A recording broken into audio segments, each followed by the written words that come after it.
Sono Valeria, sono una lighting designer all'interno del gruppo di ingegneria ambientale in Foster & Partners.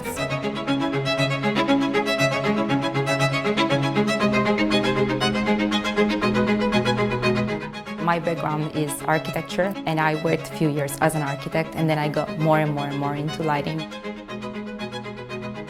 I realized how important it was for the space and how it is actually an extra element that goes hand in hand with architecture. And I find myself judging the lighting quite a lot of times when I'm actually walking at nighttime, for example. I'm from Italy, where the levels of light, it actually is much brighter than here. So when I moved to London, I found it weird to adjust my eyes to the levels of the city that are much darker. I worked in a lighting consultancy only studio, so they were doing exclusive lighting, and I was missing being able to be more involved into the architectural development. And now I work at Foster & Partners. I thought this could be a good opportunity for me to kind of widen my knowledge in lighting and understand better what is actually the journey that brings an idea to be a building with all the disciplines together.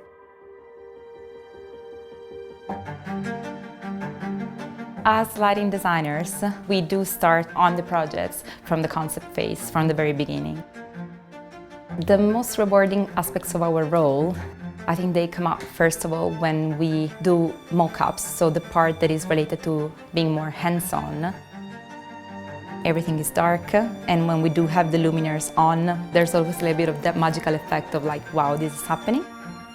It kind of melts the technical side with the artistic side. So we create a massive contrast, and that creates emotions as well.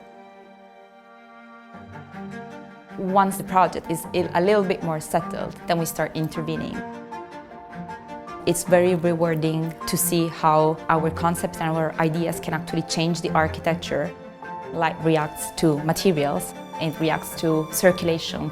And we do start the conversation about how do we see the space at nighttime. We do use a lot of softwares that are dedicated to lighting calculation and lighting rendering, so that we can, first of all, understand how much light we have, how the light behaves, and what are the correct fittings that we do need to use in the space to achieve the vision. And then we want to make it visual so that the architects can check it and we can communicate our concept to the client.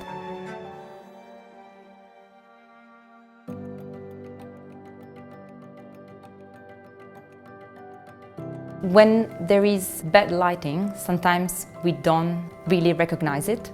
But when there is good lighting, we do recognize it.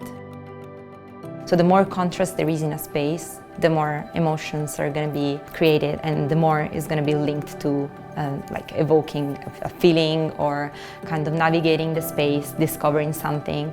It's not tangible, but it's an element that completely changes the space and completely set up a different atmosphere and a different environment. All the architects are divided in small groups, taking kind of different key areas, and we are maybe 2 or 3 from the lighting team. Because lighting is essentially quite a young profession. So can we do something that is new and it hasn't been seen yet? It's a beautiful feeling. It's contributing to the emotive side of people. We are pushing boundaries, exploring new sustainable design possibilities, and creating design that are unique for the users and that are impacting people's lives, creating memorable experiences. There's a lot of preparation, but when that moment happens, it's just very magical.